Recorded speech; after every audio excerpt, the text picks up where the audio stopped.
আয়েশা বলে, ও জগৎবাসী, ও জগৎবাসী, আমি তখন নবীরে খুঁজতে খুঁজতে পাই নাই। আমি যাইয়া দেখি আমার নবীজি গুরুস্থানের মধ্যে দাঁড়াইয়া দাঁড়াইয়া জিয়ারত করতেছে আর দোয়া করতেছে। আল্লাহর হাবিব ডাক দিয়া কয়, আয়েশা গো, তুমি কি মনে করছো তোমার উপর আমি জুলুম করেছি? না না, আজকে রাত্রটা জানুনি, আজকে রাত্রটা কোন রাত? ভাই আজকে রাত্রটা হলো লাইলাতুন নিসফি মিন শাবান, আজকে রাত্রটা হলো শবে বরাতের রাত। এই রাতের মধ্যে আমার আল্লাহ আমার উম্মতের সব চাইতে বেশি গুনাহ মাফ করবে।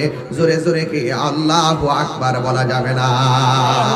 ঈসা নবী ওই জায়গার ভিতরে আল্লাহরে ডাক দিয়ে কই, আল্লাহ, এতদিন পর্যন্ত সে পাথরের ভিতরে তোমার নামের জিকির করতেছি, এমন আমার উম্মত তো এত সুন্দর দিন পাবে না, এতদিন পর্যন্ত তোমারে ডাকতে পারবে না। আল্লাহ ডাক দিয়া বলবে, ও মুসা, ও ঈসা, তোমার উম্মত বুঝি না, মুসা নবীর উম্মত বুঝি না, এ যে এতদিন পর্যন্ত এখানে ইবাদত করলো, অনেক বছর পর্যন্ত ইবাদত করলো, 100 বছর ইবাদত করলো, আমি আল্লাহ শুনো এই ঈসা নবী আল্লাহর ডাক দিকে, আল্লাহ আমার উম্মত তো এমন সুযোগ পাবে না। আমার আল্লাহ ডাক দিকে, ঈসা রে, আখিরি জামানার পয়গম্বর আমার রাহমাতুল লিল আলামিন যখন দুনিয়াতে আসবে, এই একটা রাত দিমু, ওই রাত্রটা যদি সারা রাত্র জায়গা আমি আল্লাহর প্রেমের গান গায়ের ইবাদত করে, আমি আল্লাহ এই ফাত্তরের ভিতরে তাইকা 100 বছর ইবাদত কইরা তার আমলনামায় যে আমলনামায় সওয়াব লিখেছি, আমার বন্ধু নবীর উম্মতের এক রাতের আমলনামায় সেই সওয়াব দান করে দিব। আল্লাহু আকবার, আল্লাহু আকবার। আল্লাহর হাবিবের সেই রাত করা হলো লাইলাতুল বরাতের রাত, সেই রাতটা হলো লাইলাতুল বরাতের রাত, শবে বরাতের রাত। মা, ও মা, সেদিন সারা রাত সজাগ থাকবেন।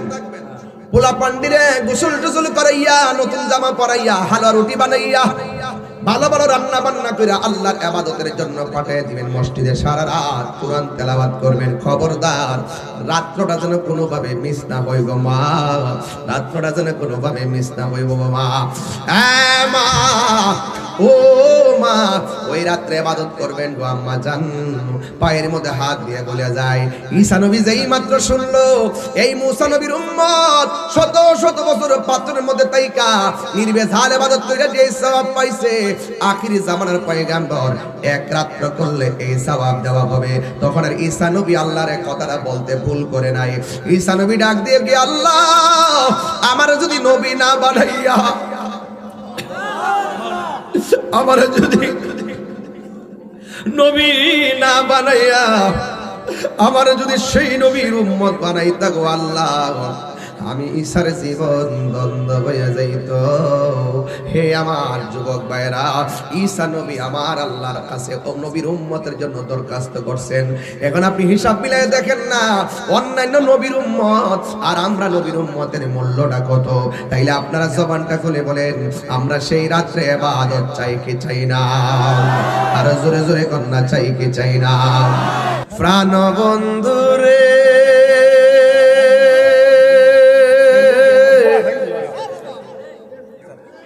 আর পরীক্ষার সময় নাই, কর জোরে ক্ষমা চাই, শেষের খেয়া না নিলায় আমারে, আমার দিন কি এমনি যাবে, লোকে তোমায় কি বলিবে, আমার দিন কি এমনি যাবে, লোকে তোমায় কি বলিবে, দুঃখ রইল তাহিরির অন্তরে, প্রাণ দয়ালে রে, সন্ধ্যা হইল ডাক দিলে না মোরে, সন্ধ্যা হইল ডাক দিলে না মোরে, প্রাণ দয়ালে রে, সন্ধ্যা হইল ডাক দিলে না মোরে। মাসটা হলো আমার নবীর উম্মতের মাস। রজব মাসটা আল্লাহর মাস। এই জন্য রজবের 26 তারিখ দিবাগত রাত্রে আল্লাহ তার বন্ধু নবীকে দাওয়াত করে মহান রবের দিদারে নিয়েছেন। আর শাবান মাসটা নবীর মাস, এই জন্য শাবান মাসের 14 তারিখ দিবাগত রাত্রে একটা ইবাদতের রাত, এই রাত্রের মধ্যে নবীর উম্মতকে সবচাইতে বেশি গুনাহ মাফ করা হবে। সুবহানাল্লাহ। এবং রমজান মাসটা হলো আমার নবীর উম্মতের মাস, কারণ মুহররম, সফর, রবিউল আউয়াল, রবিউল সানি, জমাদিল আউয়াল, জমাদিল সানি, রজব, শাবান, রমজান, শাওয়াল, জিলকদ, জিলহজ, এই 12টা মাসের মধ্যে 11টা মাসের মধ্যে আপনি যদি কোনো সওয়াবের কাজ করেন এটা সাথে সাথে লিখে লায়। কিন্তু রমজান মাসে যে ইবাদতটা করবেন এটার প্রতিদানটা সব মিজানের পাল্লায় ওজন হবে। শুধু রমজান মাসের নেকিটার ওজন এটা মিজানের পাল্লায় না, এটা স্বয়ং ডাইরেক্ট আমার আল্লাহ নিজের হাতে দান করবেন। সুবহানাল্লাহ। দেখছেন নি বান্দারে বেহেশতে নিবার লাগে কতগুলো সাইড করে রাখছে। জোরে কি সুবহানাল্লাহ কইতেন না? সুবহানাল্লাহ। আল্লাহ যদি মুট করে দেওয়ার পরে কি দুজকে যাবে আপনি মনে করতে পারতেছে? আল্লাহ লবিং এর উপর আর কোনো লবিং আছে? আল্লাহ দেওয়ার উপর আর কোনো দেওয়া আছে? আর আল্লাহ দিলে কি দেওয়ার পরে কি বান্দা কি দুজকে যাওয়ার সম্ভাবনা আছে? তার আপনি বুঝছেন নি খেলাটা কোন জায়গা? এজন্য বাবা রে, মানুষ বড় দামি।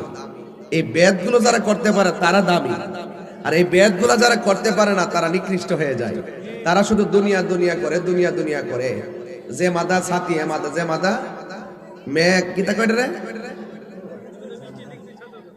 যে মাদা বৃষ্টি এ মাদা ছাতা ধরে। আসেনি এক শ্রেণীর লোক আছে, কিন্তু আমরা এই দুনিয়াদারি দরকার নাই।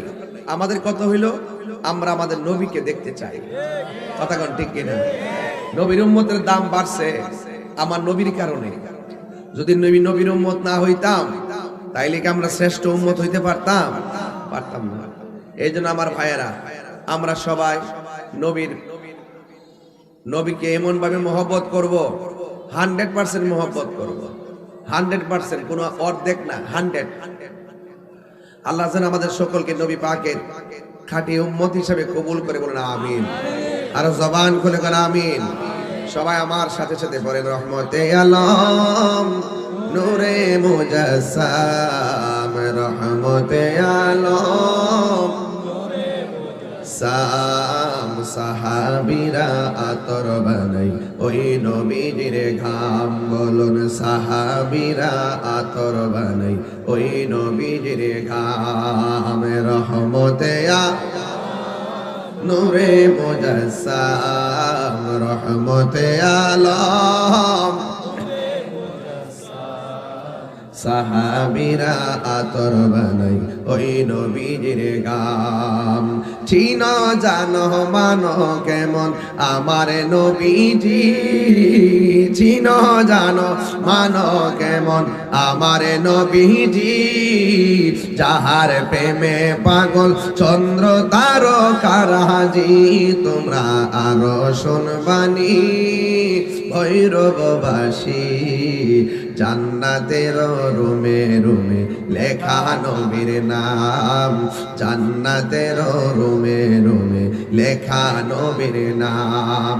একটা জবান বন্ধ রাখবেন না, মহব্বতে মায়ার সুরে বলুন সুবহানাল্লাহ। আমার যুবক ভাইয়েরা, ও বন্ধুরে, কি দিয়ে আওয়াজ বুঝামু শাবানের চাঁদ? মারহাবা গো। কোন মাসের চাঁদ? শাবান মাসের চাঁদ সাধারণ কোনো কথা নয়। শাবান মাসটা অনেক দামি একটা মাস, আমরা অনেকে বুঝি না। যদি আমরা বুঝতাম তাহলে এই শাবান মাসে আমরা সারা রাত জায়গা সবে বরাত পালন করতাম, ঠিক কিনা বলে? মায়ের আমার ইমাম ইবনে আবিদিন শামী রাহমাতুল্লাহ আলাইহি তার কিতাবে লিখেছেন, ইন্না আফদালাল লায়ালি লাইলাতুম মাউলিদিহি সাল্লাল্লাহু তাআলা আলাইহি ওয়াসাল্লাম। তিনি অনেকগুলা রাতকে শ্রেষ্ঠ রাত হিসেবে বলা হয়েছে। এর মধ্যে একটা রাত হলো আমার নবী যেই দিন মা আমিনার গর্ভে এসে যেই দিন আমার নবী দুনিয়ার মধ্যে তাশরীফ এনেছেন, এই রাতের দাম আমার আল্লাহ অনেক বাড়ায়া দিয়েছে। 2 নম্বর সুম্মা লাইলাতুল কদর, এর পরের রাতটা হলো লাইলাতুল কদর। সুম্মা লাইলাতুল ইসরা ওয়াল মিরাজ, এর পরের রাতটা হলো মেরাজের রাত। সুম্মা লাইলাতু আরাফা, এরপরের রাত্রটা হলো আরাফার রাত। সুম্মা লাইলাতুল জুমআ, এরপরে উত্তম রাত্র হলো জুমার রাত। সুম্মা লাইলাতুন নিসফি মিন শাবান, এরপরে রাত্রা হলো শাবান মাসের 14 তারিখের দিবাগত রাত। এরপরে সুম্মা লাইলাতুল ঈদ, এরপরে রাত্রটা হলো 2টা ঈদের রাত। তাইলে 10, 7, 8টা রাতের ভিতরে শবে বরাতের রাত আছে না নাই? যারা 8টার সময় মসজিদটারে তালা মাইরা দেয়, শবে বরাতের রাইতে হালুয়া রুটি বানাইলে কয় বেদাত, খাওন বেদাত। আমি জীবন শুনছি না। খাওন বেদাত, আমি জীবনও শুনছি না। কিও শবে বরাত আইলে হালুয়া রুটি বানানি, হালুয়া রুটি বানায় বানায় ঘরে ঘরে দেয়। ছোট ছোট বাচ্চাদের উপরে নামাজ ফরজ হইছে না। এই হালুয়া রুটি দিকে বুঝালা যে এই রাত্রটা ইবাদতের রাত। যখন আমাদের কিছু মোল্লারা যখন ফতোয়া দিয়া হালুয়া রুটির যখন বেদাত কইতে কইতে এইগুলোর আস্তে আস্তে মানুষ থেকে আড়াল করতেছে, তখনই এই রাস্তা ঘাটে, দোকানে পাটে, হাটে ঘাটে, বাজারে যাত্রা আর অশ্লীল গানে রাত দেখানো হচ্ছে। কথা বলে ঠিক না? ওইগুলোর মধ্যে কোনো ফতোয়া নাই। ফতোয়া আমার ইডির মধ্যে কিছু কিছু জিনিস আছে। আমি মাহফিলে আইছি, একটা শাল লাগাই আইছি, সামনে গাড়িতে এসি চলে, এসির ঠান্ডাটা বুকে লাগে, এই জন্য শালটা দিয়ে একটু ডাইকা রাখি। কথা ঠিক না? এখন নামার পরে না দেখতেছি গরম লাগতেছে, ভিতরে তো ঠান্ডা আছি। অনিটা লই আবার উঠতে গেছি গা, উঠছিনি অনিটা না দিলে কি গুণ হইব? হ্যাঁ গুণ হইব তো। কিছু কিছু জিনিস আছে উপলক্ষে আমি আইস খাইছি। সবার মালা কো, আরে বেড়া রে, উঠছিনি কথাটা আগে পরে রাখছি মালাটা, এটা হইলা বই রয়েছে, এটা কথা নিয়ে